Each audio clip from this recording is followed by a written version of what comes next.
وہ دور جب ضمیر کی آواز کو زنجیروں میں جکڑ دیا گیا تھا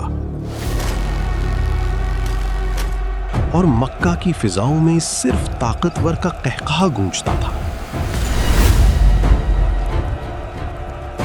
جب حق کی بات کرنا اپنی موت کو دعوت دینے کے مترادف تھا اور ظلم کی چکی میں غریب پس رہا تھا۔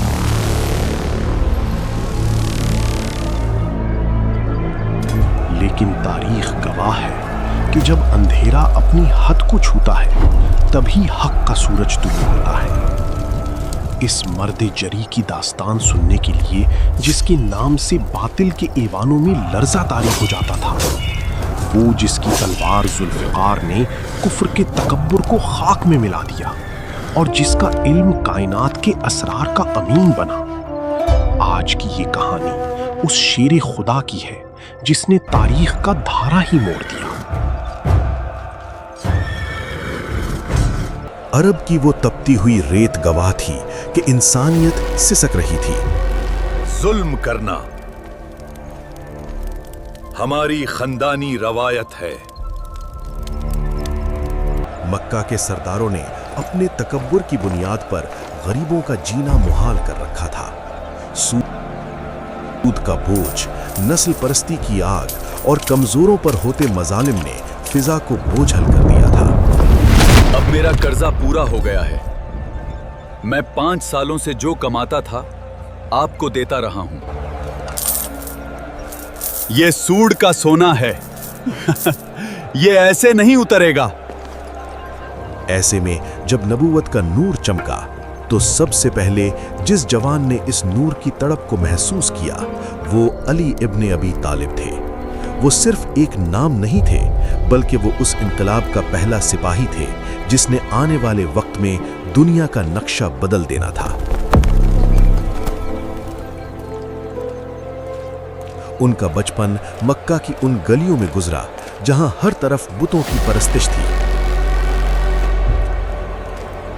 مگر علی کی پیشانی کبھی کسی غیر اللہ کے سامنے نہیں جھکی۔ وہ بچپن سے ہی اس حق کی تلاش میں تھے جو انسان کو انسان کی غلامی سے نکال کر خالق کی بندگی میں لے آئے۔ جب مکہ کی سنگلاخ وادیوں میں توحید کی پہلی پکار گونجی تو عرب کے سرداروں نے اسے اپنے اقتدار کے لیے خطرہ سمجھ لیا۔ یہ بچہ ہمارے باپ دادا کے دین کے خلاف بول رہا ہے۔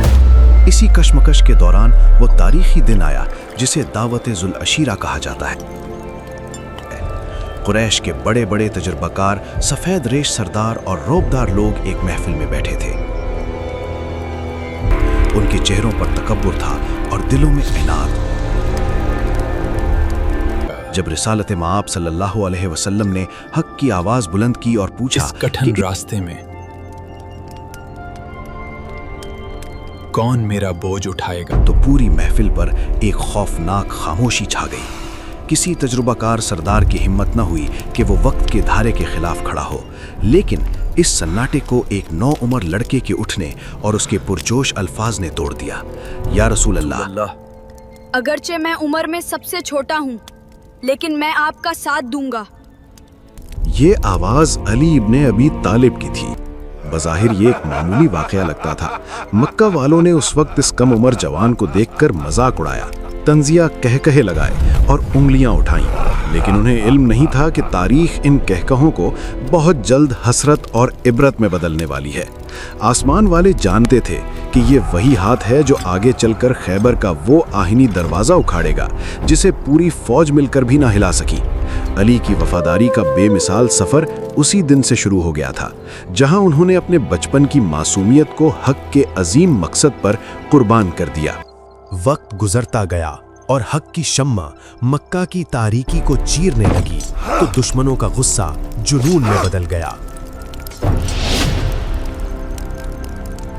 قریش کے تمام قبیلوں نے مل کر فیصلہ کیا کہ اب اس آواز کو ہمیشہ کے لیے خاموش کر دیا جائے۔ ہجرت کی وہ رات آئی جب موت مکہ کی گلیوں میں رقص کر رہی تھی۔ قریش کے بہترین تلوار زنوں نے گھر کا محاصرہ کر لیا تھا۔ ان کا مقصد صرف ایک تھا، حق کی شمع کو گل کرنا اور رسالت مآب صلی اللہ علیہ وسلم کو نعوذ باللہ شہید کرنا۔ لیکن اللہ کا منصوبہ کچھ اور تھا۔ اس خوفناک رات میں جہاں ہر طرف ننگی تلواروں کی جھنکار اور موت کے سائے تھے، علی کا اطمینان دیکھنے کے لائق تھا۔ آپ رضی اللہ کے نبی کے بستر پر اس اطمینان اور سکون سے سوئے جیسے کوئی پھولوں کی نرم سیج پر سوتا ہے۔ موت ان کے سرہانے کھڑی تھی، مگر علی کی آنکھوں میں نیند کا وہ سکون تھا جو صرف ان کو نصیب ہوتا ہے جنہیں اپنی جان سے زیادہ اپنے محبوب کی سلامتی عزیز ہو۔ صبح جب دشمنوں نے بستر سے چادر ہٹائی تو وہاں شیر خدا کو دیکھ کر ان کے کلیجے منہ کو آ گئے۔ علی نے اس رات ثابت کر دیا کہ جسے رب بچانا چاہے اسے کائنات کی کوئی طاقت نقصان نہیں پہنچا سکتی۔ یہ ہجرت کی وہ رات تھی جس نے علی کو وفاداری کی معراج پر پہنچا دیا۔ ہجرت کے بعد جب مدینہ کی ریاست کی بنیاد پڑی اور حق و باطل کے معرکے شروع ہوئے تو ہر میدان میں علی کا نام سب سے نمایاں اور بلند رہا۔ بدر کی تپتی ریت پر جب قریش کے نامور جنگجو اور مغرور پہلوان اپنی طاقت کے زہم میں نکلے تو ذوالفقار حیدری بجلی بن کر ان پر گری اور ان کے تکبر کو خاک میں ملا کیا۔ تاریخ کے صفحات گواہ ہیں کہ علی جس طرف مڑتے تھے دشمنوں کی صفیں الٹ جاتی تھیں۔ احد کے کٹھن میدان میں جب ایک وقت ایسا آیا کہ قدم ڈگمگانے لگے اور آزمائش سخت ہو گئی، تب بھی علی کا عزم ہمالیہ کی طرح مضبوط رہا۔ وہ ڈھال بن کر اپنے نبی کے سامنے کھڑے ہو گئے اور دشمن کے ہر وار کو اپنے سینے پر روکا۔ لیکن علی کی زندگی کا سب سے عظیم اور درخشاں باب خیبر کے میدان میں لکھا جانا باقی تھا۔ خیبر کا وہ قلعہ جس کے بارے میں عرب میں مشہور تھا کہ اسے کوئی فتح نہیں کر سکتا، جہاں کا سردار مرحب خود کو ناقابل شکست اور موت کا فرشتہ سمجھتا تھا۔ جب علی نے اس میدان میں قدم رکھا تو زمین لرز اٹھی۔ مرحب کا سارا غرور اس کی اپنی ہی تلوار کے ساتھ دو ٹکڑے ہو کر مٹی میں مل گیا، اور پھر دنیا نے وہ منظر دیکھا جس نے عقلوں کو دنگ کر دیا۔ خیبر کا وہ بھاری بھرکم آہنی دروازہ جسے کھولنے اور بند کرنے کے لیے درجنوں طاقتور سپاہیوں کی ضرورت ہوتی تھی، علی نے اسے ایک ہی جنبش سے اکھاڑ کر ڈھال بنا لیا۔ یہ فتح صرف ایک قلعے کی فتح نہیں تھی، بلکہ یہ باطل کے غرور پر حق کی آخری مہر تھی۔ لیکن علی کی عظمت کا اندازہ صرف ان کے بازو کی طاقت اور میدان جنگ کی فتوحات سے لگانا ان کے ساتھ ناانصافی ہوگی۔ ان کی اصل طاقت ان کے کردار کی گہرائی، ان کے تقوی اور ان کے علم میں تھی۔ وہی ہاتھ جو میدان جنگ میں لوہا کاٹ دیتا تھا اور پہاڑوں کو ہلا دیتا تھا، رات کی گہری تاریکی میں غریبوں، یتیموں اور بیواؤں کے گھروں میں آٹے کی بوریاں پہنچاتا تھا۔ علی رضی اللہ کی یہ صفت تھی کہ وہ اپنی پہچان چھپا کر خلق خدا کی خدمت کرتے تھے تاکہ ان کی عزت نفس مجروح نہ ہو۔ وہ ہستی جو ممبر پر بیٹھ کر کائنات کے سربستہ راز بیان کرتی تھی، جو کہتی تھی کہ مجھ سے پوچھ لو اس سے پہلے کہ میں تمہارے درمیان نہ رہوں، وہی علی اپنے کپڑوں پر خود پیوند لگاتے تھے اور چکے چلا کر رزق حلال کماتے تھے۔ ان کی زندگی عدل و انصاف کا وہ بلند ترین معیار ہے جہاں خلیفہ وقت اور ایک عام شہری کے درمیان قانون کی نظر میں کوئی فرق نہیں رہتا۔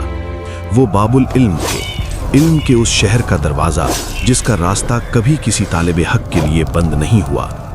ان کے الفاظ میں وہ حکمت و دانائی تھی جو آج 1400 سال بعد بھی بھٹکی ہوئی انسانیت کو سیدھا راستہ دکھاتی ہے۔ علی کی داستان شجاعت، بے پناہ صبر اور عشق الہی کا وہ انوکھا امتزاج ہے جو قیامت تک آنے والے ہر اس انسان کے لیے مشعل راہ رہے گی جو حق کی خاطر جینا اور حق کی خاطر مرنا اپنا مقصد حیات بنانا چاہتا ہے۔